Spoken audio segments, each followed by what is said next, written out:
have to reframe the way you travel. Embark on an expedition cruise with National Geographic Lindblad Expeditions. Learn more alongside seasoned experts sailing aboard small ships made for exploring. Don't just see the world, see it differently. National Geographic Lindblad Expeditions. Visit natgeoexpeditions.com/cruises to learn more. Hey, it's your buddy Gooch. I'm with Rob from Desert Springs Pools and Spas. Spring is here, which means pool season is right around the corner. Can someone still get their pool built for summer? Absolutely. We've been installing custom pools, spas, and landscaping in Las Vegas for over 30 years. We have the experience and the manpower to go from excavation to plaster in just 10 weeks, which means you can be swimming in your new pool just in time for summer. That's Rob, owner of Desert Springs Pools and Spas. Go to DesertSpringsPools.com to find out just how easy and affordable it is to have your very own backyard oasis. For over 20 years, the experts at LendingStore.com have provided consumers with quick access to lenders, and all credit types are welcome. Now, cash is as close as your phone and as soon as tomorrow. When you need cash, you need it now, so why wait? Got bills today?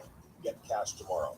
Visit LendingStore.com. Get the cash you need. Visit LendingStore.com today for details. See website for details. Lending Store is not a lender. It does not make credit decisions. Plus 13 years old and not available in all states. Did you have an unexpected trip to urgent care or the emergency room? Dollar Loan Center has you covered.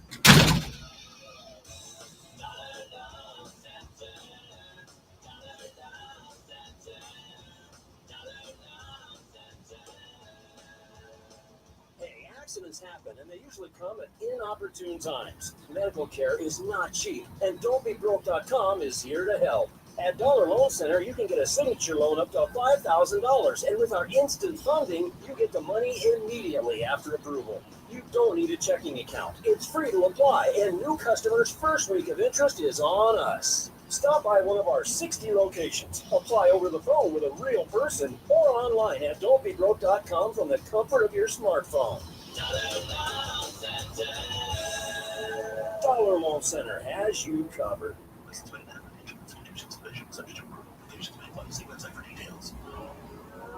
Come down to Findlay Honda Centennial off Azure Road this Saturday at 3 p.m. Get big deals and savings on your favorite Hondas and get free tickets to see Dina Carter Memorial Day weekend Sunday poolside at the Palms. Hey, it's JT here to tell you about the best pizza in Las Vegas, Grimaldi's. Only at Grimaldi's can you get their famous New York-style coal-fired brick oven pizza. Grimaldi's has 4 locations in the Vegas Valley, or check it out online at Grimaldi'sPizzeria.com. Modelo is an official cerveza of the Las Vegas Raiders and the JT the Brick Show. Modelo Especial is a rich, full-flavored Pilsner-style lager, delivering a crisp, refreshing taste, brewed with fighting spirit since 1925. Tailgating. The Morning Tailgate with Clay Baker. Weekday mornings from 7 to 10 on Raider Nation Radio. Your morning destination for everything Raiders and the NFL. So leave the prep to Clay and start your day on Raider Nation Radio 920.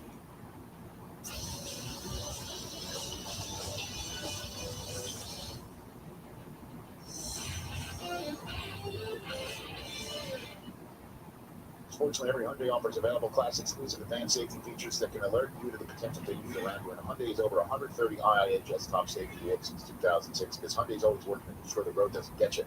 IIHS top safety awards include top safety pick and top pick and awards to Hyundai vehicles from 06 and 25.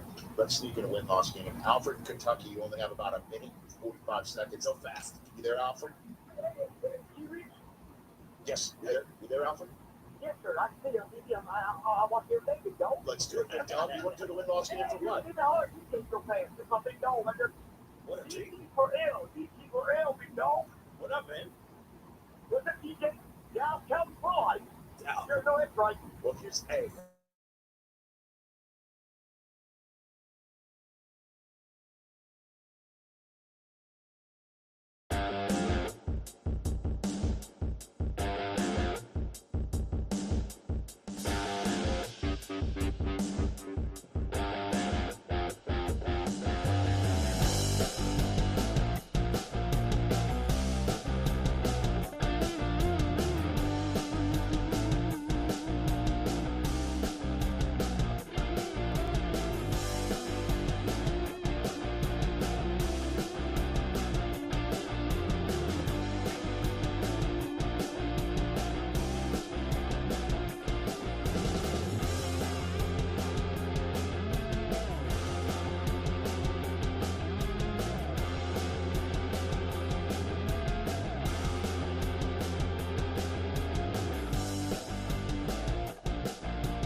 Las Vegas, there's no...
What's going on, chat? How we doing, man? Who's here?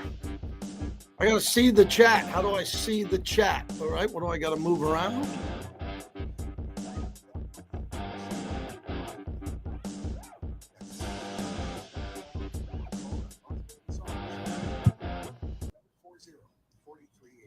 Pro Group Management, Workers' Comp.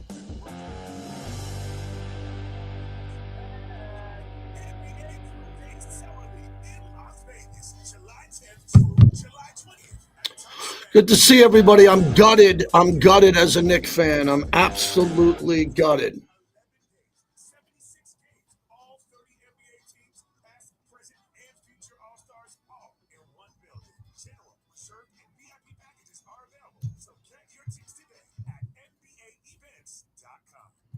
Modelo is an official cerveza of the Las Vegas Raiders and the JT the Brick Show.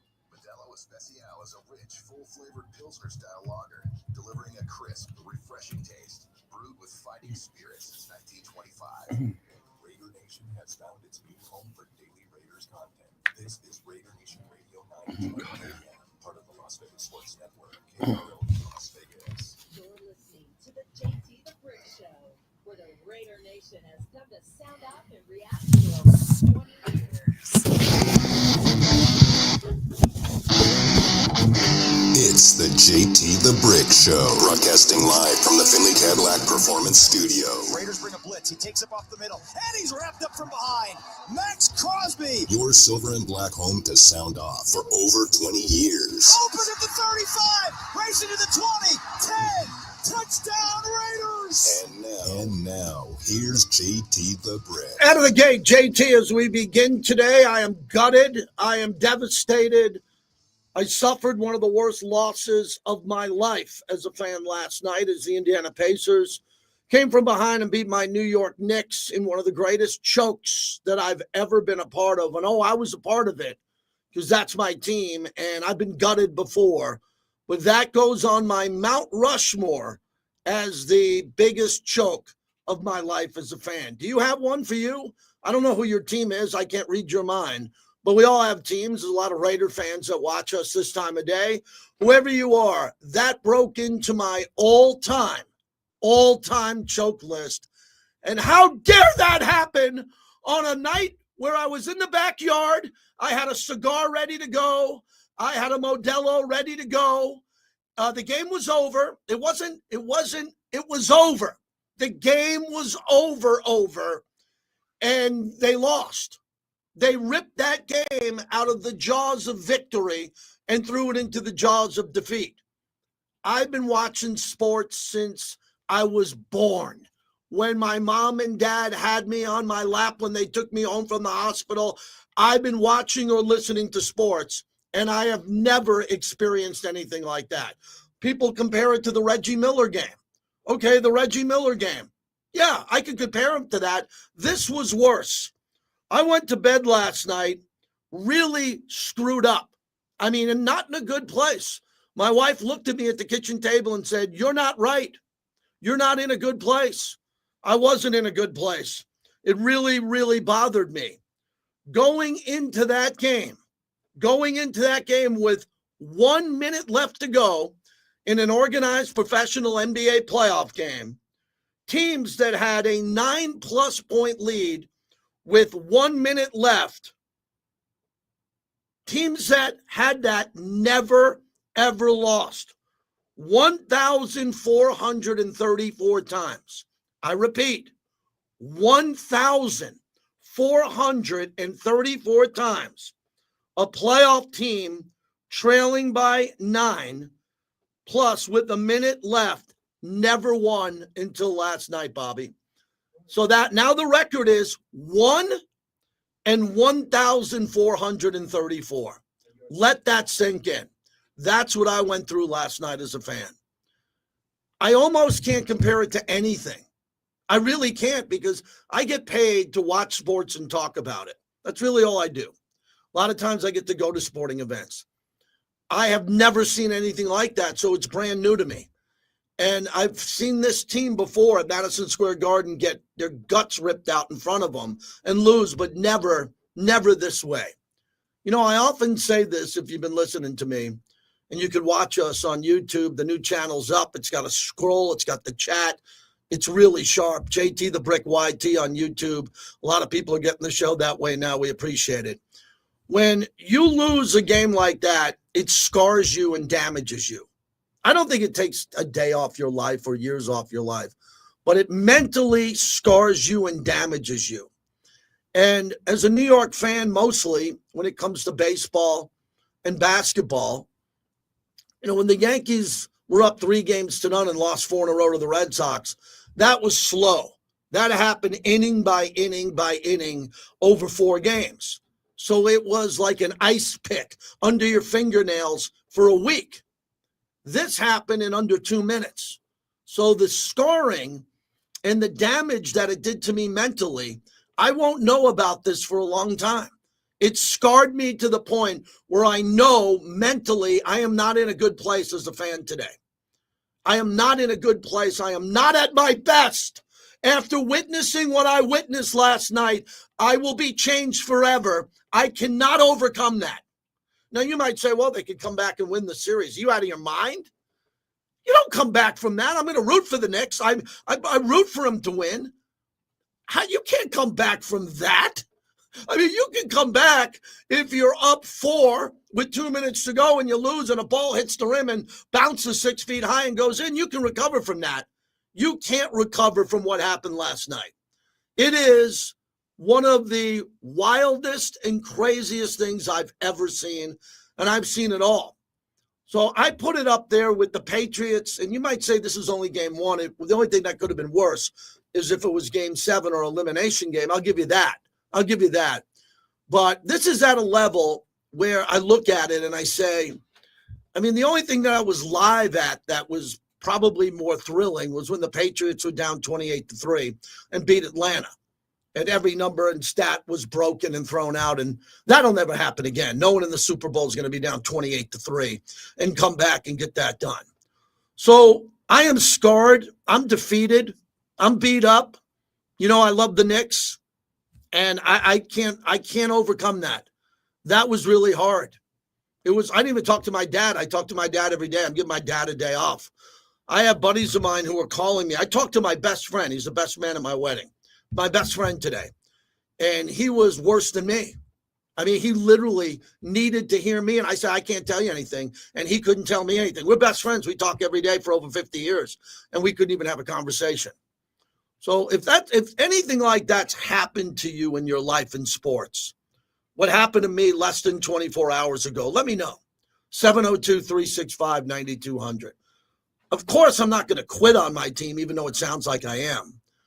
But the 2001, playoffs, when you look at A's versus Yankees, A's up 2-0. They lost the next 3. Big D's telling me that in the chat. A lot of Raider fans or Warrior fans, you might have something, but I will be changed forever with that loss last night. That loss last night. I mean, my wife looked at me, and she looked at me like I was damaged. And she's been there before, and she even said it to me. She goes, I've seen you go through a lot. I've never seen you do this. And I'm like, yeah. The Reggie Miller game, I was in a bar. I was in a bar in San Diego when that happened, and I was gutted. But it was Reggie Miller. He's a Hall of Famer. Last night, a player that no one ever heard of hit 6 threes in a row, and the Knicks couldn't run a play. So I blame the coach. Whenever there's a collapse, you got to blame the coach. Tom Thibodeau, that's a fireable offense. It really is. When your team can't even dribble the ball with a 10-point lead and you're up 14 with under 2 minutes to go and you can't close out that game at home. And the other big topic that's really bothering me that I can't get out of my head is that it happened in Madison Square Garden. Those fans pay so much money for that garbage, and they come back to get slaughtered again. I mean, we're not talking about little money here, man. I mean, we pay a lot of money to go to a Raider game at Allegiant, but we haven't been to an AFC championship game or a playoff game. The Knicks fans continue to show up, and they get their hearts ripped out, and it's devastating. And I don't know. They trailed by 7 with 40 seconds to go, the Pacers in the first round against the Bucks, and they came back and won. And you know what else kills me, Bobby? The Knicks played really good last night. Yeah. That's what's got me nuts. They played unbelievable last night. The first 3-4 minutes of the game, the Pacers couldn't miss. They hit like 7 or 8 buckets in a row, and the Knicks were scoring with them. I'm like, oh, my God. If the Knicks weren't scoring with the Pacers, they would have been down 24 after 1. Game could have been over. And then the Knicks took the lead in the second quarter and had it all the way into late in the fourth quarter. They had the game. This wasn't even close. And I sat there, and it happened to me. And people compare it. I don't want to compare it to real things in life, like a car accident or this. You know what I'm talking about. But I was in shock. I was stunned. And for those who are saying, Hunter's saying it happens to me every Sunday if the Raiders lose. No, it doesn't. It doesn't happen week 4 if the Raiders lose. You don't feel the way I feel now. No, I'm looking to hear from people who know how I feel now. Okay, not losing a Raider game in the regular season in week 4. This is not comparable to anything like this. This is an absolute devastating, ruin your life. Your life feels like it's over as a fan moment. And I didn't deserve that last night because I had a nice night going. Man. I'm just sitting at home by myself. I don't deserve this to happen. I mean, I'm sitting there going, really? Come on, man.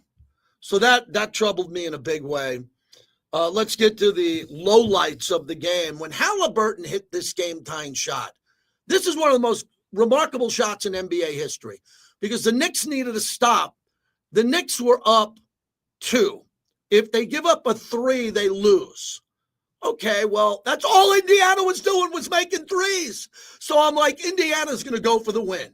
The ball gets loose, and Halliburton grabs it in the paint, and he brings it out to the three-point line. You got to follow me here. This is nuts. When Halliburton got the ball, he could have went up and shot an easier shot and maybe made it. He took the ball and went to the three-point line with the ball, the basket behind him, set his feet, took a shot that hit the back of the rim, went up 6 feet. They said it was 5.5 feet, 7 inches or whatever, above the rim, and came straight down and went in. You can't do that. If you put a player on a basketball court there and said, I'm not going to give you 100 shots. I'm going to give you 1,000 shots. And on purpose, try to hit the back of the rim and have the ball go up in the air. 1,000 shots in a row, and this wouldn't happen. And Halliburton does it at the Garden? Halliburton driving. He's in the lane. He nearly lost it. He backs up and unloads a three. Oh, that did not happen. It hit the back of the rim. It popped high into the air, and it dropped gently through the net. I cannot believe that happened. That was the miracle of the game. When Reggie Miller had his great game with the Knicks, 9 points in 8 seconds, or 8 points in 9 seconds, whatever it was, Reggie was just hitting down threes. He didn't hit a three that hit the top of the rim and then bounced almost over the backboard and went in. So this is the worst loss in Knicks history. It is no longer Reggie Miller. Reggie had that title for 30 years. He became famous for it with the choke sign. So when Halliburton made that shot, he made the choke sign. I'll get to that in a second, but that just got the Knicks to overtime. But everybody knew the Knicks were dead right when that ball went in. Nembhard will play it in, and he'll get it to Toppin, who hands it back to Nembhard. Nembhard flips it back to Toppin, in on the right side with a two-hand slam. How you getting dunks in overtime? How you getting a dunk in overtime? Who's letting you dunk the ball in overtime in the half-court offense? This is the collapse of the Knicks. Indiana wins game 1 of the Eastern Conference Final. Ball will be played in. Halliburton gives it to Towns. That is a taunt if I ever saw one. Yes, it is. He is served Petty a lot. Yeah, that was totally unnecessary and not very wise. It's the pettiness that gets the best of you. But either way, they're going to get out of here with a big-time game 1 win. Yep, and that's how they ended up winning the game. So what's the topic today? Everybody in sports is talking about this 100%. That's what I do. I do a sports talk show. I don't do an OTA show every day. I don't do that. I'm doing a sports talk show. You have to participate in this topic. This is the biggest story in sports. We have a pretty big sports talk show going on 30 years. So that's what we're doing. I'll get some Raiders stuff in there for you. I'll give you the red meat later. But we got to get into that. So have you ever suffered anything close to that? Big Al says the Derek Fisher shot, 0.04 seconds. I agree. That was unbelievable. This was bigger. This is one of the biggest shots, biggest collapses in the history of the NBA because it's never happened before. And again, as I said, remember the stat. I'll never forget it. Now, playoff teams trailing by 9 with a minute left are 1 and 1,434. To do that to me, I'm just talking about me. This is my show. For this to happen to me is about as brutal of anything I've ever seen as a fan in my life, personally. And I didn't expect to come in here on a quiet Thursday in May and have to exercise these demons. I thank you for letting me talk about that for 14 minutes because I'm not in a good place. That truly bothered me as a fan. 702-365-9200 is the number. The monologue is brought to you by PTs. They fuel the monologue. 5 to 7, midnight to 2. That is the best happy hour in town. All right, the big topic yesterday was the rehab setback of Christian Wilkins of the Raiders. This is also a very difficult topic as I work for the team because I have new listeners here that don't know that I've been with the team 28 years. I have never, ever, ever, ever, ever once in my life talked about a player who was injured while they were going through a rehab. And I will not start with that today. But I will say that this is really concerning. Pete Carroll said it was challenging. When Pete Carroll hit that microphone and said that how this rehab is going along, and it's very challenging, that woke up a lot in the Raider Nation. The Raiders have put so much money towards Christian Wilkins, and it's his money, depending on how he ever plays again, and I'm sure he will. This money is his. He deserves it, and he got guaranteed money, and he negotiates it. But the devastation of him not being able to play at the ability that he can play at, and I think he can. There's no reason to say he won't. The gravity of Pete Carroll's press conference yesterday really shook the Raider Nation. Because if you claim to be a Raider fan and you don't understand the difference between Christian Wilkins playing at 100% or not, it's everything. This is not a guy that you sub out with someone else and you say, well, we got Adam Butler. He's a good player. He's not Christian Wilkins. Okay, Max Crosby went down last year. He decided to stop because of the surgery. The team agreed to that. and Max is 100% back. It looked to me like he's 100%, and I talked to Max. Christian Wilkins is a player that the Raiders have to have because they've dedicated way too much money for him. I agreed with the money in the contract at the time. It was, he was the big free agent for the Raiders, and the Raiders went all in on him. And the fact that there's a lot of time left. So how do we cover this as a topic? I'm not interested in talking about the depth chart right now. It's May. But if we get to August and we're doing these preseason games and Christian Wilkins isn't out there in August practicing at full strength with the Niners in a joint practice session, that's cause for concern. This team is not good enough on defense to not have Christian Wilkins at 100%. They need him. I am comfortable from everybody I talked to, and I was in the building yesterday, that it should be okay. It should be okay. But, man, that guy's got to be at 100% if this thing's going to roll. And that took a lot out of a lot of people yesterday. A lot of people yesterday were like, wow, where did that come from? Because you got good reporters, and reporters were out there. I was out there, and they're all saying, where's Christian Wilkins? Why isn't Malcolm Kuntz out there doing the drills? But he ended up talking to the media, and it seems like everything's okay with him.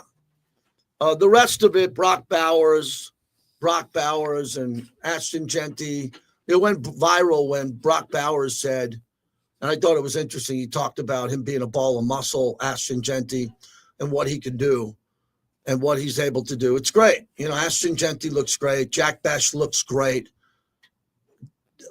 They just look different, right? You look at the team. I moved down to the side, and I wanted to watch the offensive line go through some drills.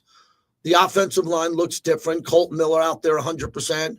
JPJ, the new offensive lineman, seemed to be pretty good.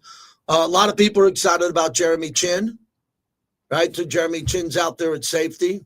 Jacorian Bennett looks like he put on some strength, which is great. The linebackers led by Devin White, good player. How much does he have left? We have no idea until he plays regular season games. So everybody's really excited about what this roster looks like. John Spytek did a hell of a job. And John Spytek not only did a hell of a job, he's got some depth. But we don't want to see the depth when we have stars. But Pete Carroll wants to see the depth. And he talked about that a lot yesterday. So that's where I am today on Raiders OTAs. I made the announcement yesterday, but you might not have been listening at that time. We decided on our topic for summertime radio. That's coming up here in a couple weeks. We are going to do the greatest Raiders and most valuable draft picks of all time. It is a thorough deep dive into the history of the Raiders, like we've done the last 2 summers. And this will be about the Raiders draft picks. If you weren't drafted by the Raiders, you're eliminated. So Rich Gannon was not drafted by the Raiders. He's one of their greatest players. Okay, so Rich Gannon's not in the conversation. We're talking about the players who were drafted, and we are going to rank them and put it into a top 10. It's impossible to put them in order of top 10. It's impossible. So that's why we're going to have some fun with it and move it around and get your participation. So if you want to do some homework ahead, that's going to be coming up here in a couple of weeks as we look at the value. And if you were drafted in the 12th round, you're high on the list if you won a Super Bowl. We're talking about draft and value, and that's coming up. So we got a lot more going on here, and we're excited. Gangsta Raider can start us off on the flagship as we get going today on a Thursday. What's happening? Hey, what's up, JT? How you doing? I'm doing great. I'm over here in LA, just over here chilling. I was checking out the game last night, the New York game, and I thought about you. I'm like, man, I almost started to stop watching when y'all was up 14, the Knicks. You know what I'm saying? And then when Halliburton did the little choke thing, I thought about you. I said, JT, I know he watching the game, and you mentioned Reggie Miller. I think he said this was his last broadcast, right? This is his last series broadcast for Reggie Miller, which has me furious that they're allowing him to call the games because he's biased to the Indiana Pacers there, and he's laughing and he's smiling. He's a big homer. It infuriates me. But Troy Aikman gets to do Cowboy games, and so does Tony Romo. When you're an elite broadcaster or a high-end broadcaster, you're going to get to call games of your former team. Yeah, but that's not fair to the fans or whatever. But anyway, back to the Raiders and how everybody's looking in OTA. I was really impressed with Malcolm Coots and what he was saying when he got to spoke to the media. You know what I'm saying? And also, even though he's always like that, but I was really, really impressed with what Max Crosby said, because he said he hasn't been feeling 100% like this since like a couple of years ago. So he said he was so excited about being 100% with not having to worry about any issues, and I think that's going to be integral, especially for our defensive line. I'm still kind of worried about Wilkins, but I'm not worried about him. But how did Wilson look? Tyree Wilson. I'm not hearing nobody mention him or anything. How did he look? Yeah, he looked fun. Yeah, thanks a lot. Appreciate it. He looked great. I saw him in stretching and warm-ups and the started drills. I had to go up and do the show. So I was there for about the first 40 minutes of practice. And for me, it was pretty much watching the offensive line. It was watching Geno and the quarterbacks get some balls out there. So I did watch a lot of Tyree Wilson as he was out there. But I think he's in a good spot. He's been getting better and better. And I think with the new coaching that's coming in here, that's only going to help Tyree Wilson. Look, Tyree Wilson and Christian Wilkins make a lot of money. Tyree Wilson is a rookie on a rookie contract. It's not what Ashton Genty's making now. I saw Abdul Carter signed his deal for $45 million. Hasn't played it down yet for the Giants, but a great player. I mean, Abdul Carter was drafted, third? Tyree Wilson was drafted 7th. I mean, Tyree Wilson's got to play at a high end, high level. And if he wasn't rookie salary cap protected with that contract, I don't know if he'd be here or not. You don't want to get rid of Tyree Wilson because you're not paying him anything. And he's a freak. He's an unbelievable freak. He's like Kevin Durant with 200 more pounds.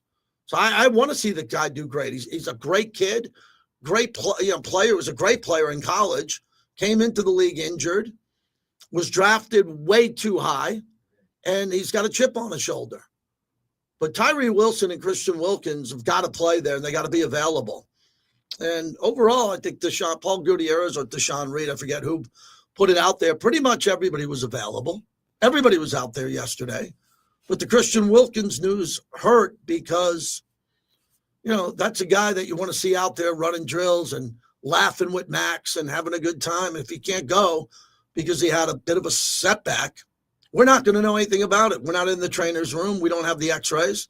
We'll just wait for the coach, which he was very honest yesterday. Pete Carroll was really honest yesterday with that information. He could have just said, I don't have an update for you. He wasn't out there, but he told you it's challenging. And we want him to be healthy. He's a good guy. He's a Raider, man. We don't want anybody hurt.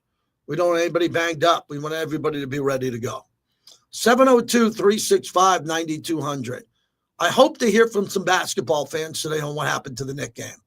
Because if not, we're losing our radio show, man. This is kind of getting weird because this is big. McAfee did 3 hours on it. Coward did 2.5 hours on it. I'm doing some Knicks today because I'm really pissed off. I'm angry. I'm gutted. My mind is not right. So if you want to tie that into something that's happened in your life, that would help me. 702-365-9200. We are brought to you by Tito's Handmade Vodka. Last night I didn't have a Tito's, and I would have had a Tito's, and I had a cigar all ready to go, and I put it aside. And maybe the Knicks don't come back. Maybe they do. Tito's is America's original craft vodka, one of the greatest success stories here in America. It's made from corn. It's naturally gluten-free. And people love that about that. You can find cocktail recipes, videos, and more. They got a great website, titosvodka.com, and they talk about their charity work and everything they do. It's a great story, distilled and bottled by Fifth Generation Inc., Austin, Texas, 40% alcohol by volume. Savor responsibly.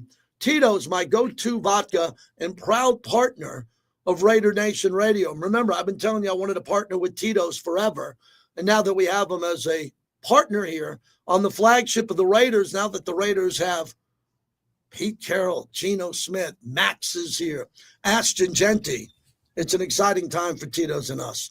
We're ready to go. More on Indiana's win, some of the post game from that. More on what's happening coming up here with the Raiders. What were the big takeaways from OTAs? A lot of the insiders are chiming in, and they come on this show on Raider Nation Radio.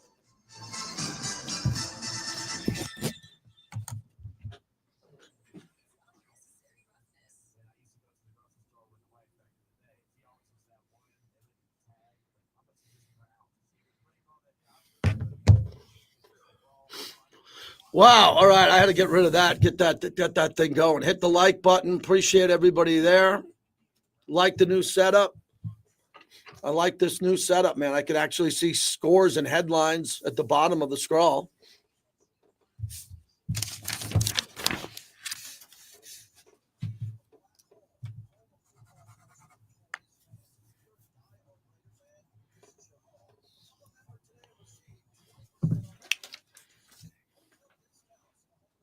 You just show segments of Sherman. Mm-hmm.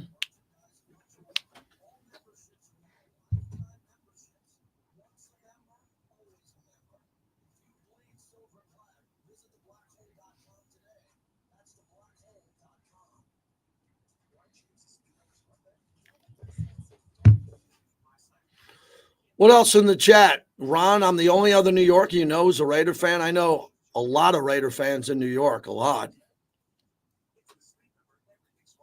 Nope, I will not be a Dodger fan. And you Dodger fans better worry because you look like shit this year. Don't they, Bobby? They look like shit. They got swept by the Angels. The Dodgers do not look like the Dodgers we expected to see, but they'll be good. They paid for it. Spent a lot of money to be good. I got a dozen pitchers on the IL. So.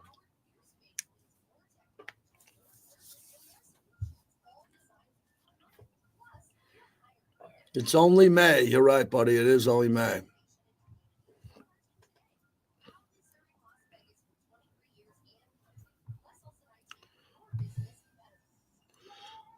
I'm looking at my media assets here for some Knicks. Wink, wink.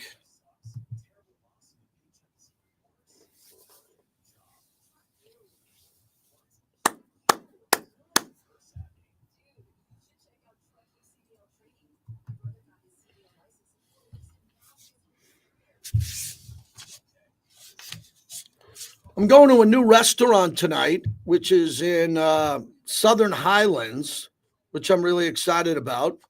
My buddy opened up a new restaurant, a couple of friends. So we're going to go do that tonight, which I'm really excited. It's called Nudo, Nudo Italiano.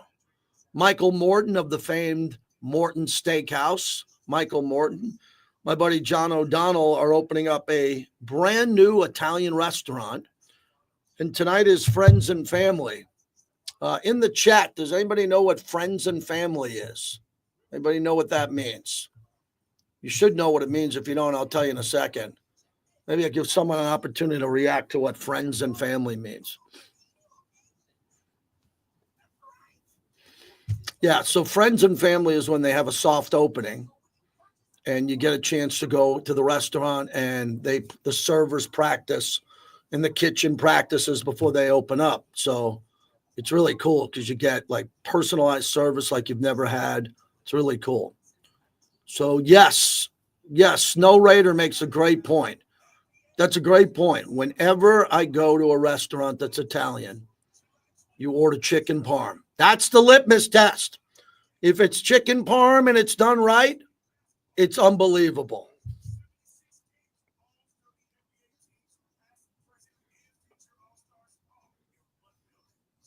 Okay, here we go.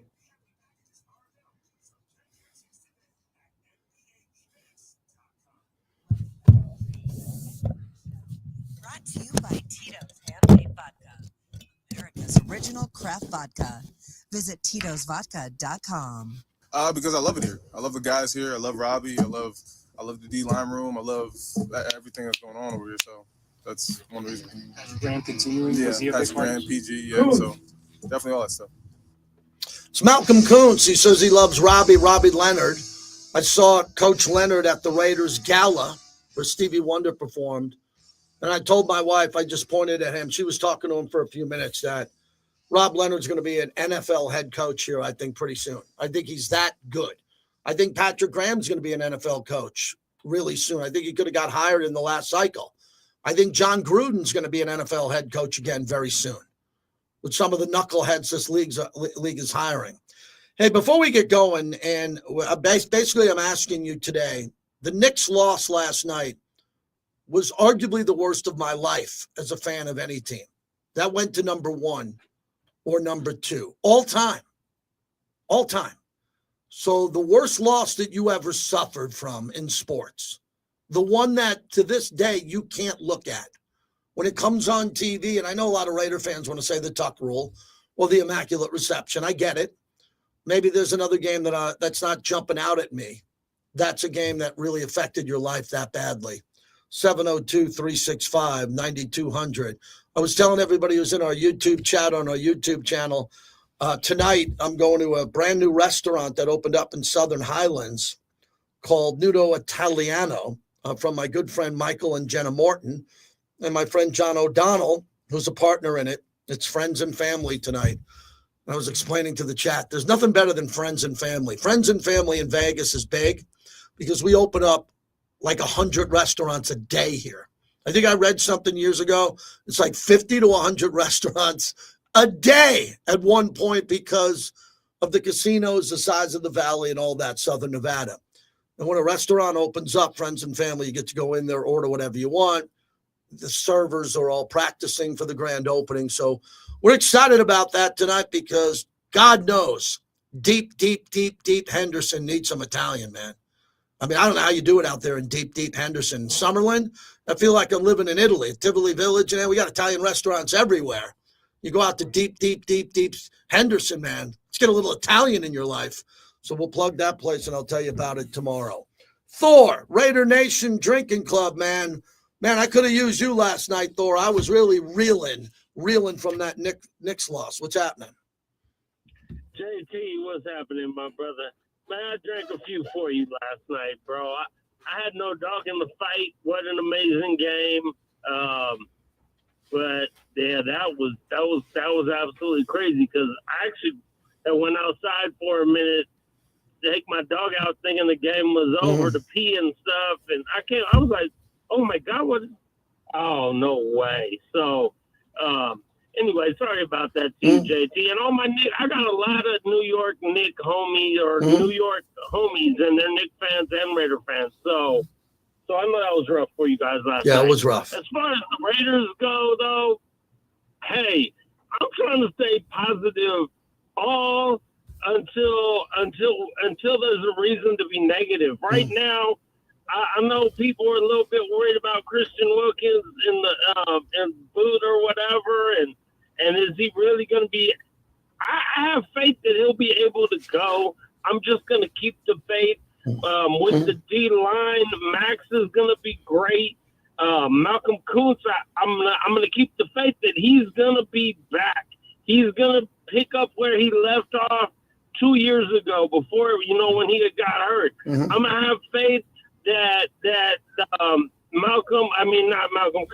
Adam Butler is going to continue growing on the interior, and I believe that this D line is going to help the safeties and the corners and the linebackers, and I'm just going to have faith that this team defense is going to be one of the best in the league.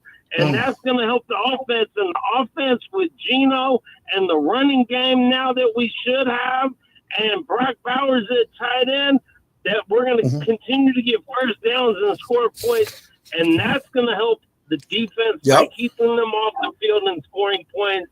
And I feel like we're going to have a much better season than the prognosticators or whatever they're called is saying we're going to have. Okay. Yeah, thanks, Thor. Appreciate it. You're right about that. I think the strength of this team on offense is really going to help the defense until the defense catches up. Because watching Geno and just seeing how the ball comes out from Geno, it's tremendous. And we know how good of a player Geno is. Ball don't lie. We watched what he did in Seattle. He was very good. You don't put Geno in the elite category, but he wants to get there, and he plays in that next category behind elite, Pro Bowl level. And now to have Ashton Genty and Brock Bowers, I mean, I'd like to talk about everybody. Jacoby Myers, Trey Tucker, Deontay Thornton, Jack Besh. All these guys are going to be involved. But if you had to get a first down, and it was 3rd and under 5, would you go to Ashton Genty or Brock Bowers? It's a good question. I mean, Genty's going to get you sometimes 4 or 5 yards a carry when he's rolling. And I think Genty, what's going to be interesting too, is on pass plays where everybody thinks, okay, this is 2nd and 11, the Raiders are going to pass. They're going to, there's going to be pass defense coverage, right? There could be two high safeties. Brock could be out there. Jacoby, Trey Tucker on the outside to try to bring a safety in a corner with them. I think they're going to hand the ball off to Ashton and get a first down. Not every time, but they're going to try to do that a lot. No doubt about that. Yes, the Nudo Italian, as I talked about earlier, will be in Southern Highlands, which will be fantastic. And I got the alert that they know I'm ordering the chicken parm. And they know it has to be fabulous, man. It's got to be great. I'll go back and support my buddies all the time, but the chicken parm in an Italian spot, it's got to be great. I'm seeing in the chat Penny alla vodka, very strong, very strong. And as I always told you, Bobby, when you go to a restaurant, I don't want to say ever in my life because I can't remember far back. People are fascinated. I never look at a menu unless it's a brand new place like this tonight. I'll look at a menu just to see what they have. But if I go to a seafood spot, I know what I like. If I go to Italian, I know what I like. If you go to a burger joint, like you ever see people that go into the mall, into these burger joints, and they stare in line, and the line grows, right? And you're sitting there going, are you out of your mind? You got 11 people behind you, and you're staring at a burger board. You can't even order a burger without it totally tripping you out. It happens at Starbucks in that line. I talk about that. Don't make the server work. That's the goal. Just because some people don't get out of the house much when they go, you don't make the server feel like they're your servant. You treat them with respect. You tip them well. And you don't keep asking for stuff. And you don't send anything back. Woo-hoo! You don't send anything back because normally it's pretty good. So we got a lot of restaurants in town, man. There's a lot of choices here. The weather's picking up today. Got a lot going on. I'm excited about that. But again, with the Knicks losing last night, man, I am hurt. I am beaten. Yeah, that's what I am. I'm a beaten down sports talk host today. I talk about sports, man. Imagine if I had to talk about politics and the news. I don't know how the newsmen do it. I'm out, right? Couldn't do that. I'm just talking about sports. It's a bunch of stick and ball and sports. And I don't recall being this down in years. I'm really down today. Really took a lot out of me, man. That was hard, man. Whenever you lose badly, you can handle it. But when you lose a game generationally badly, which has happened to all of us, it's just a question of how long it stays with you. And I was pretty excited yesterday because I'm a Tottenham fan in European soccer. That's where the NFL plays at Tottenham. I've been a Tottenham fan for my whole European soccer life. The Yankees won in a walk-off, and the Knicks were going to win. Oh, I had that tweet loaded, Bobby. Oh, that tweet was loaded. It was loaded. My thumbs loaded it. Tottenham wins Europa. Yankees win in a walk-off. And my Knicks, I was going to say, win easily over Indiana. Maybe I'm the fault. Maybe because I had that tweet loaded is why they lost. Stevie G out in the town, Oaktown. JT, how you doing? Good, Stevie. What's happening? Well, I guess I've heard how you're doing. But it'll get better. I think the Knicks were in this. They had something. What I think this is, and this is why I love sports. I just think sports it sort of echoes life, and you got to play it through to the end. And what the Knicks did, and it seemed like the last 5 minutes, like when Jalen Brunson came back in, I just don't think they were doing the little things. They weren't closing out. They weren't really defending. And what I don't understand is, with that lead, the clock was really the enemy of the Pacers. Why not take it? Like, shoot at 20 seconds with the clock left. Those quick 3-pointers, they were hitting some of them, but those quick 3-pointers I thought helped the Pacers. And then, of course, when was it Neesmith, when he got hot, then that's what was killing them. That's what I thought was killing them. So I think if they stay in it for the full, quarter until it goes to 0-0, I think they've got a shot. Now, of course, they got to pick themselves up. Hopefully they have it. They're not beat down. They come back. They should. I mean, this is their hometown. So the bench should be excited. Obviously, the starters should be excited. This should be what they do to make it happen. It was an amazing fourth quarter in overtime. It was just amazing. All right. Thank you, man. Appreciate it. You know, you talk about. If I could. Yeah, go ahead. Yeah. One more quick thing is just switching over to the Raiders. Just love what I'm seeing again with the way that the organization is coming together. Congratulations to Brock Bowers for graduating. I think it's hard for anyone young to start working, start getting money, and then someone says, hey, go back and finish college. That's kind of hard. But he did. I love his parents for making sure he stayed to it. And now he can move on with his life. I think that's fantastic. So just looking forward for the way the team, again, continues to coalesce. And Gino, I think, is looking good. So looking forward to what goes on. Thank you. It. Appreciate the again, phone man. call. Thanks a lot. Appreciate you checking in, Stevie. Thanks a lot. You know, the knowledge that I have in sports, my mind is telling me the Knicks are dead. They're dead. When the way they lost, you're dead. That was a just stand over you, Game of Thrones sword. You're done. It'd be a miracle for them to come back in this series after that.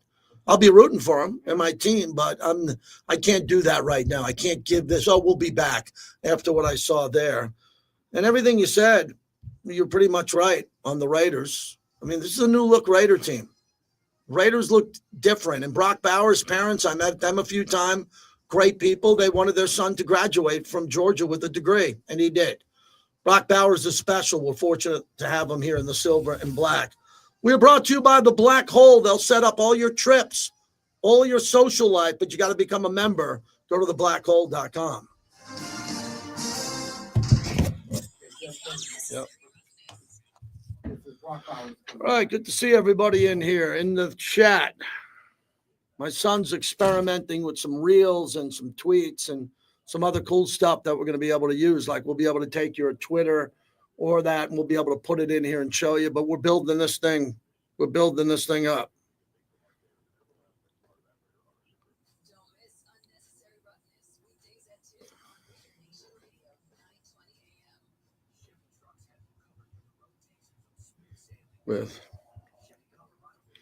All right, what else is going on, everybody?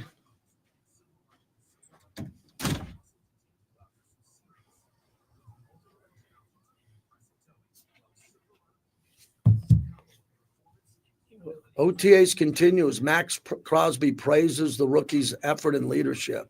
Stars storm back with 5 third-period goals to stun the Oilers. Wow.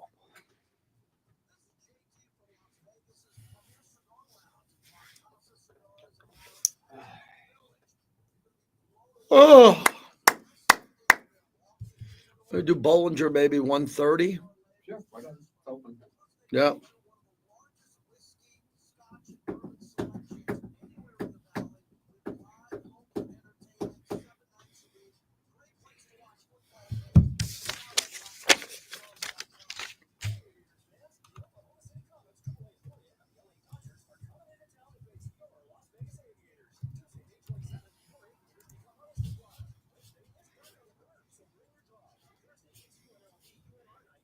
Give me a second for Sherman.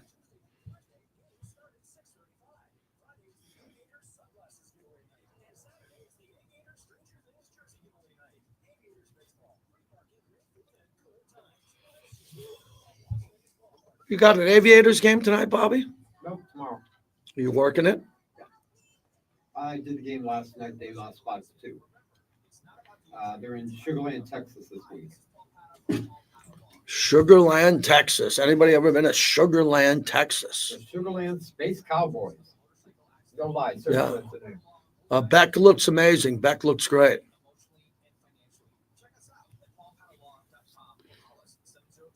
Yeah, I'm going to mention the Colts owner dying. I am. Oh.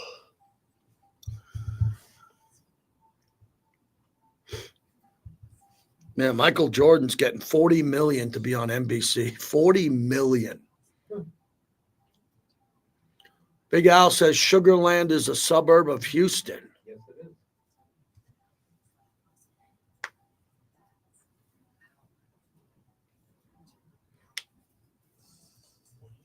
They're back in about a minute.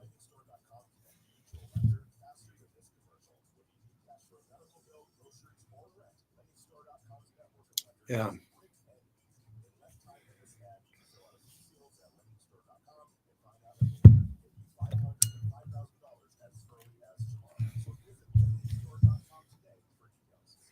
Everybody like the new logos and the everything else that you see here? What do you think? Everyone like that?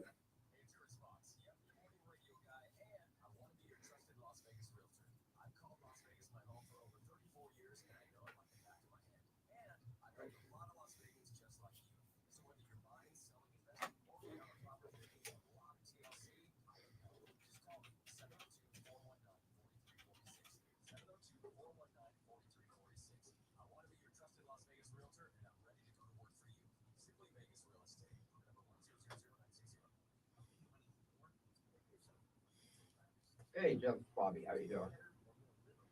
Good, I'll catch up to JT. Give me 1 minute. Good. He's ready? Sure is. Brock Bowers coming back.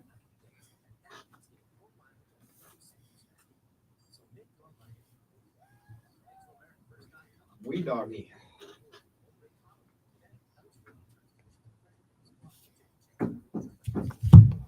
All right. This is great. Jeff Sherman, VP of Risk Management at the Westgate. Anybody have a gambling question? How about that? Gambling question. 7 p.m. and midnight to 2 a.m. Yeah, no, I mean, he's been, I was gonna say for being a little older for a cut. I mean, he's been just on fire, just lighting everybody up and really bringing the energy. So it's been really, really cool to see. I mean, I didn't really know what to expect coming back a little late, but I heard really good things. And then coming back, obviously, it's been awesome. Brock Bowers had a great media session. He's got a camp coming up here we'll tell you about here. We always want to help the players out when they're doing something locally in town or nationally. JT, back with you as we continue on. Brought to you by Astrum Headsets. If you're watching in our YouTube chat, if you see us anywhere, we have Astrum Tech, ASTRUMTECH.com. You get 20% off. And a couple of my friends already bought them and they love it. So check out our new headphones as we throw it out to the Westgate, the Superbook. VP of Risk Management, Jeff Sherman joins us. Jeff, you've known me a while. I'm a diehard Knicks fan. I haven't recovered from that. I've never, and Reggie Miller was close, but this was, to me, worse than that because of all of the metrics and what happened. I can't imagine those who were looking at the end game here as the Knicks were falling apart last night. Yeah, I can't remember seeing anything like that in my years of following the NBA, and especially now with the in-play ability. And the Knicks had a 14-point lead in the fourth quarter. They were minus 12.5 on the in-play, and even with 20 seconds left, the Pacers were 8-1 on the money line when they're down 2 points. So wild swings on that one, and it'll be interesting to see if New York can recover for it. Next game, they're a 6-point favorite after opening 5.5. Yeah, very interesting here because most people, and I'm sure a lot of sharps, think that a team, when they lose that way, will bounce back at home. But, man, I've seen a lot of teams knock it off the mat after they lose emotionally that way. What are the keys to looking at handicapping a game when a team comes off a devastating loss and they only have a day and a half to turn it around?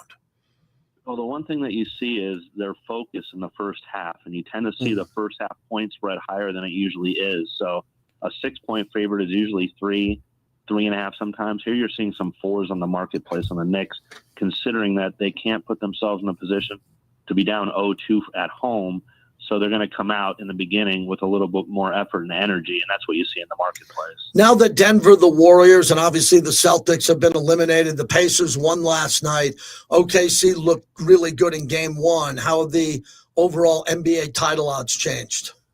Yeah, we're currently a strong favorite on Oak City at minus 240, followed by Indiana plus 550, Knicks 9-1, Minnesota plus 950. And, this is a must-win for Minnesota tonight. If they go down 0-2, the problem for them is Oak City will be favored in the games in Minnesota, so they'll be in a real deep hole.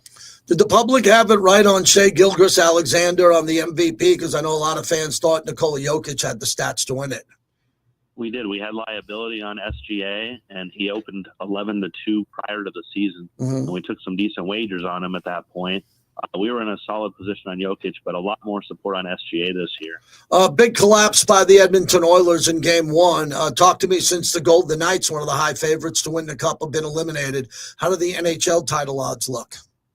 Yeah, we got Florida as a plus 175 favorite, followed by Dallas plus 210, Edmonton plus 385, and Carolina plus 555, with Carolina in a must-win situation tonight. Yeah, what has Carolina lost? 13 Eastern Conference Finals, conference final games in a row, or is it 12, something crazy like that?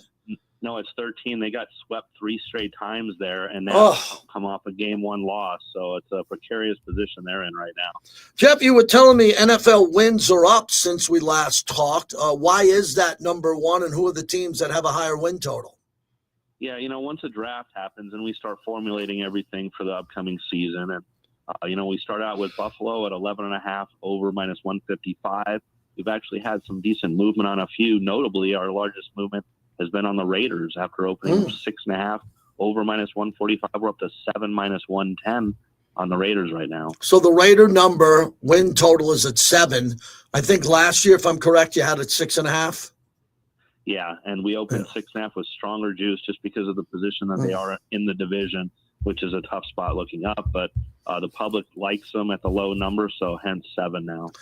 All right, let's move to Scottie Scheffler winning the PGA. What happened? He was tied at one point going into the back. He didn't look really good on the front. The driver was giving him a lot of problems, pulling it left. Then he turned it around and won quite comfortably. What was the liability on Scottie Scheffler? And as we preview the U.S. Open, what does it look like? Yeah, Scotty was one of our 2 liabilities in the entire pool, him and Rory McIlroy. We took a $9,500 wager on Scotty at 5-1 odds for the PGA Championship, and along with the other wagers, posed some liability. So the bettors did well with him. And like you mentioned, interesting back 9 there where there was a point where he was a -130 favorite after 9 holes on the in-play odds. But he's coming off 2 really blowout wins now by over 5 shots each. And now he's off to a decent start today down in Texas. So he's down to 3-1 for the U.S. Open, and I expect to see a lot of support. I mean, he has a chance to reel off a few more consecutive wins prior to the U.S. Open here. And I forgot one more. I wanted to ask you about the Preakness and all your years of set numbers for the Preakness and seeing the finish there on the bump and what happened down the back stretch. One of the greatest race finishes we've ever seen. Yeah, we had the horse that came in second. We had a 50-1 went off that, and we had liability on that. And to be overcome like that, a heartbreaking loss there. But, it was a tough position because we didn't have the Kentucky Derby winner run, and it makes it for less handle when that happens. So, we're on to the Belmont. So we'll see if we can get some more interest there. Thanks, Jeff. Always appreciate you. We'll talk to you next week. Okay, thanks, JT. That's Jeff Sherman. What a gig he has. VP of Risk Management over at the Westgate. Does an unbelievable job. If you come to Vegas and you want to gamble on sports, your first choice should be the Westgate. The sharpest lines, unbelievable service. You get Jeff and his entire staff here. It is that good. That is brought to you by Raising Cane's Chicken Fingers, home of the box combo, the Caniac combo, the 3-finger combo, the sandwich combo, the kids combo, and they'll cater your tailgates. And, man, when it comes to drinks, their iced tea or lemonade, I can't decide between them. They're both that great. My sons are Caniacs. I recommend you going to Raising Cane's. They make the sauce in each store every day. The best sauce you could ever put on chicken fingers. Raising Cane's, one love. I'd like to say that hour flew by. It didn't because I had to take the pain, as Tom Berenger said in the movie Platoon. I had to take the pain today. I'll reset here at the top of the hour. Kevin Bollinger from Fox 5 will join us next hour, the sports director. We'll get his opinion on the Raiders offseason, OTAs, and Christian Wilkins. So, Raider fans, you heard about Christian Wilkins yesterday. You heard all the big boys talk. Max, Brock Bowers, the coach, Pete Carroll. Next hour, I want to hear from some Raider fans on what you're excited about before the Raiders take a break, before they take their annual vacation, before training camp. Okay, they bring them together for rookie OTAs, and we get a little bit of OTAs, get a little practice to talk about the team, and then we break into summertime radio. So coming off what you saw yesterday from the speakers who spoke, what are you most optimistic about this team? The one thing about this team that you're most excited about, and maybe throw in your biggest concern. Hour number 2 coming up next, brought to you by La Casa Cigars and Lounge. Wait till you see it. It's coming. The new grand opening. It's going to be incredible at La Casa. Miss NHL hockey on the radio? Rest at ease. Be right back. Hold tight. Hold tight. Be right back.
All right. All right. I went and got a Dr. Pepper. And I am now ready to go for hour number 2.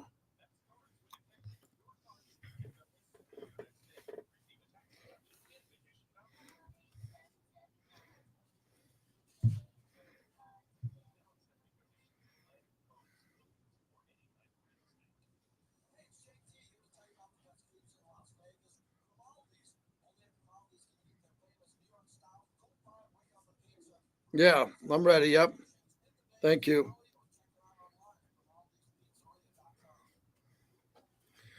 Hey, I wanted to use that Tito's, not the Canes. You're going to always take the Canes, but that Tito's I wanted to use. That I did that in the first. The end of the Yeah, monologue? yeah. Roughly about.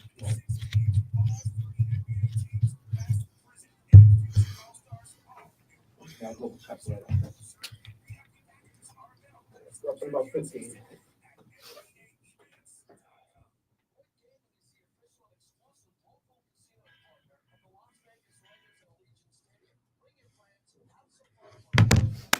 I got to snap out of it. I got to snap out of it. Let's pick up the post game Knicks Pacers. Yeah. Dallas final call.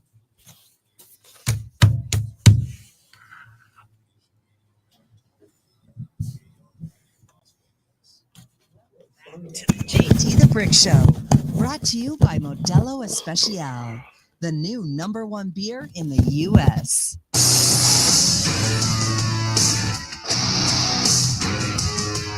It's the JT the Brick Show, broadcasting live from the Finley Cadillac Performance Studio, your silver and black home to sound off for over 25 years. And now, here's JT the Brick. Hour number 2 is brought to you by the DeCastaverdi Law Group. Alex and Orlando DeCastaverdi. The brothers win. The brothers have your back. Man, they're two great brothers, and their law group is incredible, dating back to the legacy of their father. Immigration law, personal injury.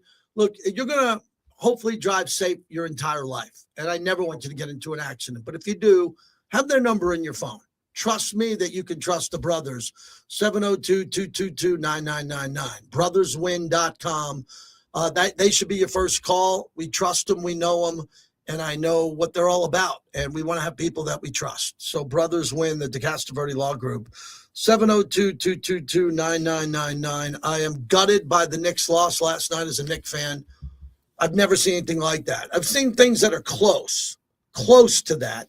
Reggie Miller, and what he was able to do, but I've never seen Patrick Ewing missed a finger roll once in the Eastern Conference Finals. Charles Smith couldn't get a ball up to the rim once. There's been a lot of things that I've seen, but last night was just absolutely brutal. Here's Tyrese Halliburton's shot to send it into overtime. It should have been the game winner. He thought it was a 3 when he left his hands. Fortunately for the Knicks, it was a 2. Halliburton driving. He's in the lane. He nearly lost it. He backs up and unloads a 3. Oh, that did not happen. It hit the back of the rim. It popped high into the air, and it dropped gently through the net.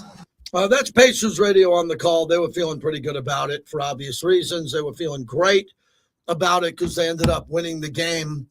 After the game, Karl Anthony Towns talked about how they're going to bounce back, because I don't know how you bounce back. I never played professional NBA basketball. I don't know how you could go from being morally broken to bounce back in the next game. How tough is this loss for you guys, and how do you guys bounce back? I mean, any game you lose is tough, especially in the playoffs. How you bounce back, I mean, you just get back in the lab. Tomorrow we get to practice, watch the film, and get ready for the next one. That's the only way you bounce back. Yep, they got to get ready for this. You'll know everything about the Knicks in this game. Bobby, they're either going to lie down, it's over, or they're going to come back and fight. The thing that bothers me the most, I thought they played really well. That's what hurt the most. If they played badly and lost by 6, I'm good. If they played badly and lost by 12, I'm good. I think they come back and win. But they outplayed the Pacers the whole game until they collapsed down the stretch. Here's Coach Tom Thibodeau, who is the guy of record. He was the coach when the Knicks collapsed. That'll stay with him forever unless he wins the series. Coach, what do you do going into game 2 Friday to bounce back from this? What do you tell your guys to put this behind them? Yeah, the same thing. Like there's a lot of emotional highs and lows in the playoffs. You got to bounce back quickly. You look at the film, make your corrections, get ready for game 2. And that's, when you go into the playoffs, you lay out the plan of how you're going to approach the entire playoffs. For Tyrese Halliburton, he might have left the door open for the Knicks because he made the choke sign. He made the Reggie Miller. He put his hands around his own neck after that, after he thought he won the game, which he didn't, but then they won afterwards. He made the choke sign. And if you do that on the road in front of Knicks fans, they're going to want a piece of you. And he knows it. And this is what he said afterwards. How much do you know about where that came from, the game where Reggie did it, sort of what happened? I've seen that winning time doc probably like 50 times growing up. So I know that they didn't win the series. So I would not like to repeat that. But, I think that's just a historic moment. And that was obviously more him versus Spike, kind of the one-on-one. And that just felt like it was to everybody. But to him, too. I wanted him to see it more than anything. But I think it's just really cool to continue to, make my own history, and this group to make our own history, while also showing, respect and love to the ones that came before us. So definitely a special moment, and something I won't forget. What a bunch of garbage, saying showing respect and love, making the choke sign. Give me a break. So that's really the only way I see them getting back in. If the Knicks are able to do that, if they could able to come back and win, Halliburton's over. If he doesn't win this series after the choke sign, the rest of his life, Knicks fans will make him miserable in every hotel lobby, every restaurant, every airport. So they better win. I wanted to spend a few moments and talk about the life of the Colts owner and CEO, Jim Irsay. He died at the age of 65. I met him at a Super Bowl about a decade ago and had a few moments with him. I was introduced to him, and I didn't have a lot to say, just a passing moment there. But I was really into Jim Irsay, the music collector and the musician. He had one of the largest music collections of memorabilia ever. And he took it out on the road. He took it here to Vegas. He took it to a lot of cities because he had a lot of passion. He had a tremendous amount of demons, opioids, other issues, addiction issues. He died at the age of 65. But overall, he was one of the most generous owners that people say in the history of sports. Literally, he tried to give away everything. Pat McAfee did a nice tribute to him today because McAfee played for him when he punted for the Colts. And he got emotional and started to tear up. And he basically said that he just wanted to have everything he owned in life, he wanted to give to other people. His health came under scrutiny when he was hospitalized after first responders found him unresponsive in his bedroom in December of 2023. Police characterized also the incident report as a suspected overdose.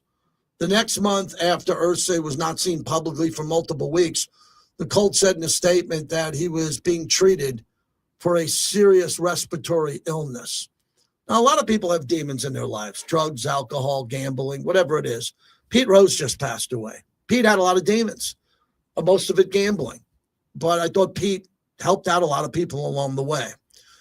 So the Pacers were feeding off this last night.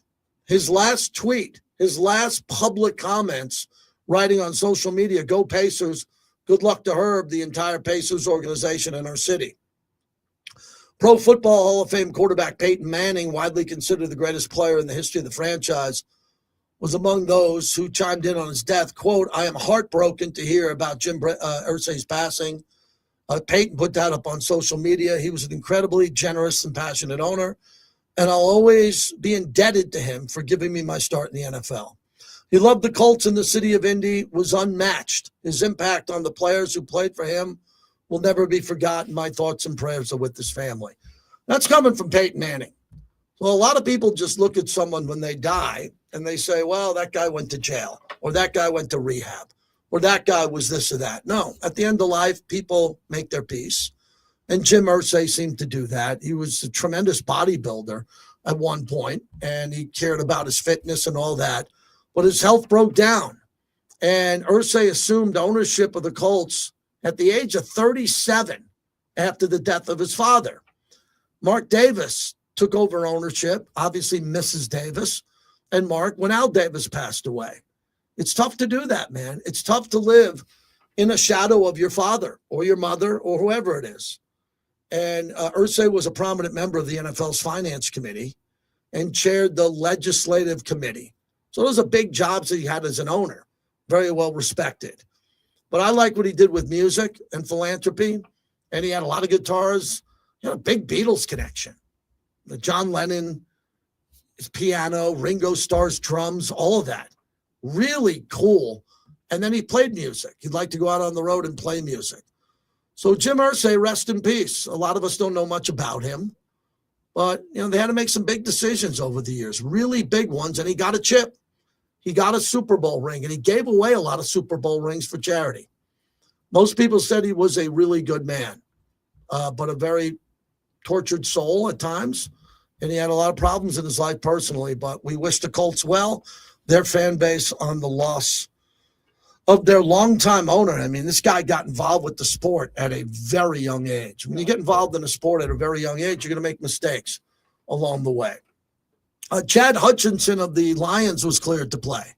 So full return after coming off a real serious injury, as we're waiting on Christian Wilkins. And we have some of that Pete Carroll sound from yesterday that I wanted to mention too.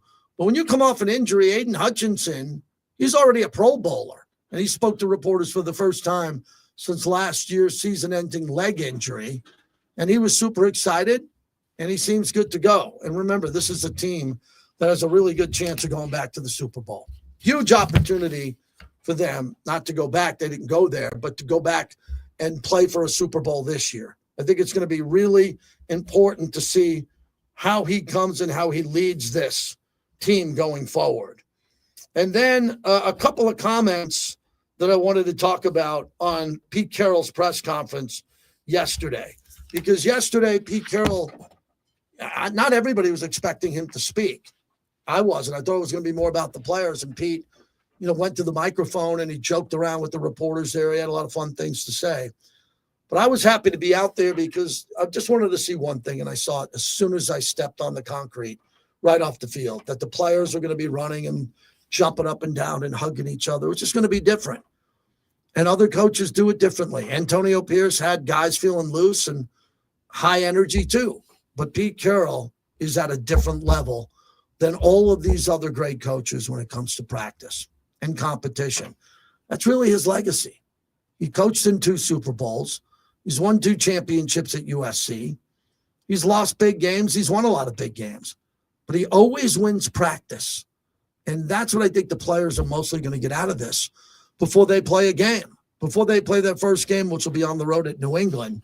I think that they're going to be all buttoned up and tightened up by the great practices they have under Pete Carroll. Now, yesterday he made news, national news, when Christian Wilkins' name came up, the Raiders' high-priced defensive tackle. Here's what he said. Yeah, this has been a difficult recovery, and he's done everything he needs to do. He's been here every day. He's here early, working hard, but we're still working it, and he's not ready to get back out. And we're in the midst of a long, challenging process here. So, fortunately, there's a lot of time, and we're going to take every bit of it. We've really tried to be really diligent about the way we've worked it and the way we've monitored it and all of that. And he's been on board the whole time. So, but it has been challenging. Pete said a long, challenging process. That's going to take a while. I don't know. Does that mean a month? Does it mean 2? Does it mean weeks? Don't know. We'll give you the updates when we have it here on Raider Nation Radio. Talked about practice and why practice is so important to him. He wants to practice at a championship level, wants the team always to be on edge, to have great days. Every game's a championship game. That's the only way we know how to look at it. I love that. I mean, every day is a championship opportunity for Pete Carroll. At practice, yeah. At practice, that's what he wants to do. Pete got into the fact that Brock Bowers is back. He got his education, got his degree at Georgia. He missed some of the practices earlier for the right reason, being excused for the big moment in his life as he graduated from Georgia. He has shown already. He's only been here 2 weeks because he was graduating, finished his coursework. Hats off to him for getting that done. From the moment he stepped on the field, he did everything you could possibly ask of him. Study habits, his work habits, his focus on a regular basis. He's making the catches and the plays. Gino already knows who's out there. He knows where 89 is, and he's found him a ton of times already. And he just makes himself so available. It's like what you saw last year.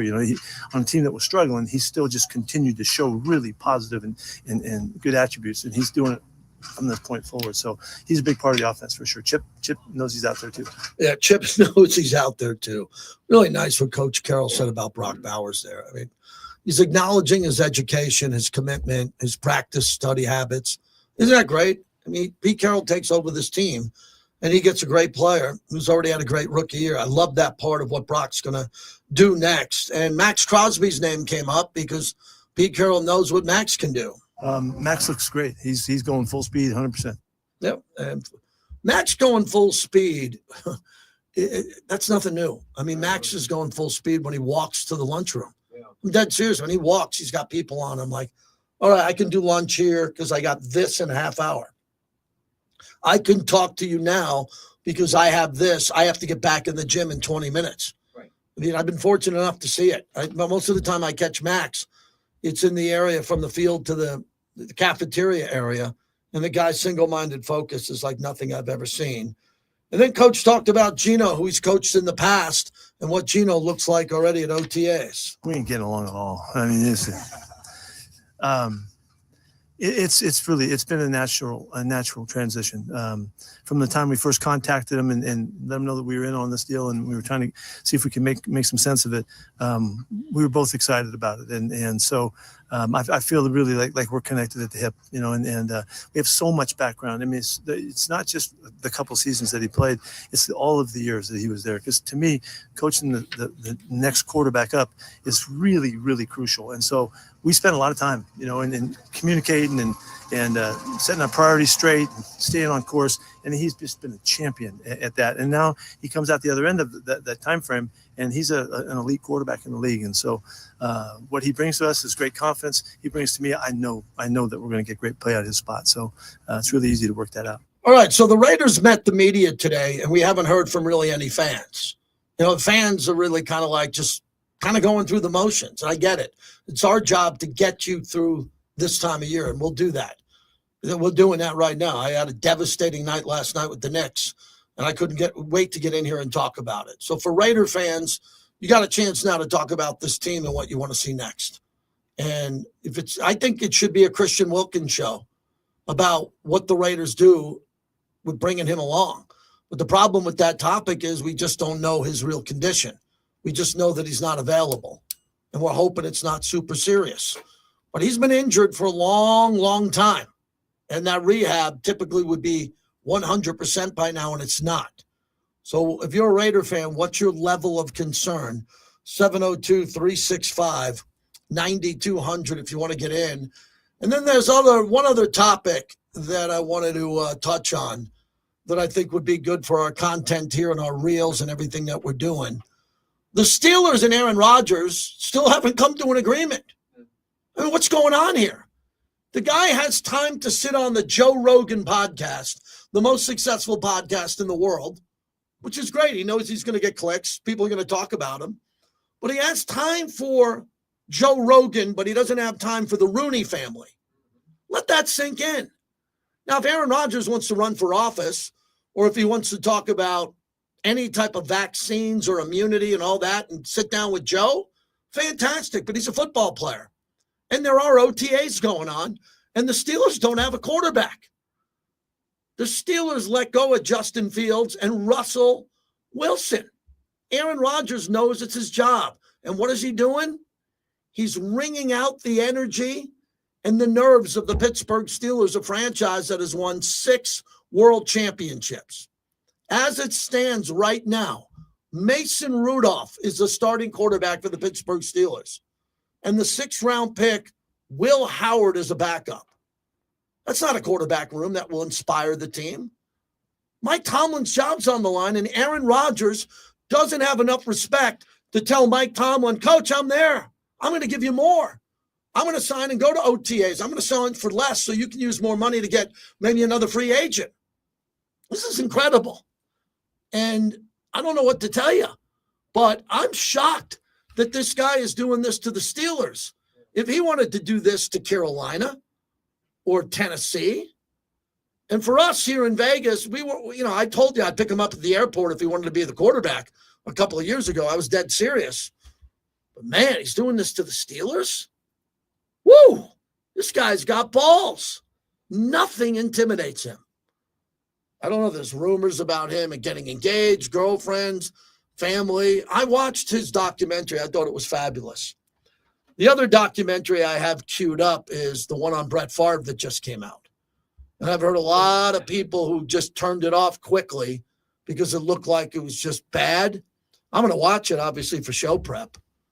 I'm going to watch it to see what plays out. And, Bobby, I'm watching a show called The 100-Foot Wave.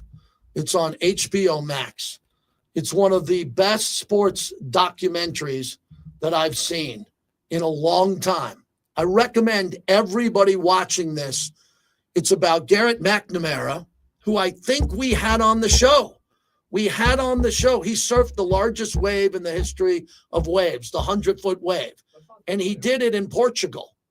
And the story is about his life as a big wave surfer with Ladd Hamilton and a lot of other people. And he found out about Nazaré, Portugal.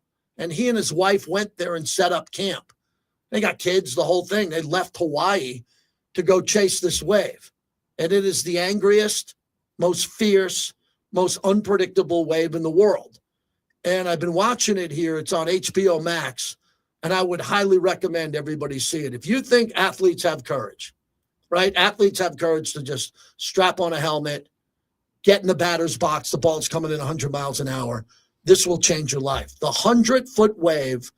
And this guy, Garrett McNamara, who I'm reaching out through back channels to get him on the show, I can't wait to talk to him because this show is fantastic. And every time he went out in this documentary series, he put his life on the line every single time. And they have to get towed in on these waves with jet ski guys that tow them in, and they almost die throughout the documentary. These 70-foot waves are crashing on the jet skis, and they have to have someone on a cliff with binoculars finding out where they are with walkie-talkies. I've never seen anything like it. So these big wave surf guys who ride and gals the highest and biggest waves in the world, I don't know how they do it. The fitness, the training he does, and he's a little bit out there, man. This guy's a little bit off, really a little bit off. I highly recommend the 100-foot wave on HBO. That's what I'm watching now, along with almost getting finished with Pinky Blinders. Today on Pinky Blinders, I'm in season 4, Bobby. Okay. They had 3 actors who starred in one episode. Cillian Murphy, who won the Academy Award in Oppenheimer. And then Tom Hardy, who's one of my favorite actors in the world. And then 2-time Best Actor Adrian Brody. On the same half-hour show, I'm watching 3 of the greatest actors in the world. So I was late to that one, man. That is one heck of a show. So what I do is when I finish the radio show at night, I try to throw on something to wind down a bit. And that's what I've been watching. Pinky Blinders is too much to wind down. I usually watch that in the morning. My friend Big Al in San Francisco knows as much about basketball as anyone I know. And growing up a Knicks fan like I did, Al, I think it's the worst loss. I can prove it. In the history of the Knicks, I've never seen anything like it. I don't think anybody's ever seen anything like it. I mean, I saw some odds that up 14 points with 3 minutes left, the Knicks had a 98% chance to win. Well, it went 2% the other way. But a couple things. Naismith is a nice player, but he will never shoot 85% or 6 for 7 from 3 in the fourth quarter for the rest of his career. Mm-hmm. Secondly, Halliburton's shot. Okay, I'm kind of a little bit reminded me of the Allen Houston where it went in and out of against Miami back in 1998. That last shot in Game 5. A little bit like not the same, but it was the same consequence. It's a long series. Okay, this is 1 out of 4, and the Knicks. It was a great game. The Knicks played well up to the first 45 minutes of the game, and then their defensive effort went south. They'll win one in Indiana next week. How could you be sure that wasn't a death blow? Knowing the game the way they played, really good. They were better. They extended the lead and collapsed. What makes you think that the Knicks are going to even be competitive in Game 2, let alone Indiana? I don't see it. I think that I don't know how anybody could recover from that. Because the Knicks played very, very good defense. What happened was I'm looking at it as an aberration. I'm looking at it as an outlier. Naismith is not going to do that again. Halliburton is not going to play as well as he did again. And I look at the Knicks and I say, okay. I look, they played. There were a lot of minutes played. Brunson had when Brunson hit the 5th foul, that was hurtful. But Brunson had 43 on 25 shots. That's incredibly efficient in the NBA. Towns had 35 points, I believe 17 or 18 shots. Incredibly efficient. And their defense wasn't bad. They were, the last couple minutes, yes, of course. But it was a hell of a basketball game. They'll rebound from this. This is a tough-minded group. This is a gritty group of Knicks. This is not our Knicks from 2012 with Carmelo Anthony leading. You're just happy to be there. All right. Thanks for picking me up, Big Al, because I am devastated. Thank you so much for that. 702-365-9200. Remember, celebrate Memorial Day Monday at the new hangout spot at M Resort, the patio. Enjoy live country music and modern Mexican menu items. There's going to be a Hank FM 94.7 Real Country Barbecue Party. This is big. The Memorial Day Party, hosted by Hank FM, Steve Sturgis, and the Rifleman Riders. How about that? May 26, 5 to 9 p.m. on the patio. I am working Memorial Day for the 29th year in a row. My first ever national syndicated show was on Memorial Day, 1996. And I've never taken a Memorial Day off. That is stupid. I mean, really? I mean, I like these streaks and milestones for some reason. Like to say I did this. No one's done that. Well, why the hell am I working on Memorial Day? Well, I got the Knicks playing, hopefully. I got something to talk about. Maybe something going on. Hey, thanks to all the bricklayers who joined us. I'm going to jump off the stream here. I want to thank everybody. We gave you a lot of content today. We got a brand new stream. My son sets it up for me every morning. Just says, Dad, hit that button. Don't touch that. Hit that. Don't touch that. And we really like this now. So we'd appreciate it if you signed up for free. And that's one of the platforms we have here every day. Kevin Bollinger from Fox 5 will join us coming up. The sports director, one of the newsmen that we talked to. And he knows a lot about what's happening in town. We'll get to him coming up next. And then a good night tonight, good weekend coming up here. And everybody who's getting out of town for Memorial Day or coming to Vegas, safe travels. Thank you, everybody. You were fantastic today. Really appreciate everybody. Thank you so much. I'll say the So reason let me why see I if I think can they're figure gonna be this so out. Hold on. I successful know my with son's JT. here. I When know how to you're do this around button. somebody, you just Hold on, feel hold almost on, their hold on. greatness Go ahead, around Bob. you. Give me a Like, I'm not second. letting that dude Give me down. a I feel second. like a lot Stream of the ending players, soon. from Look at the that. action Stream itself, ending. Max Crosby was I hit drafted, that button, from right? JPJ, when they Stream drafted him, ending. from the guys that have talked Now we about say him, goodbye. other parts of the team. Just feels like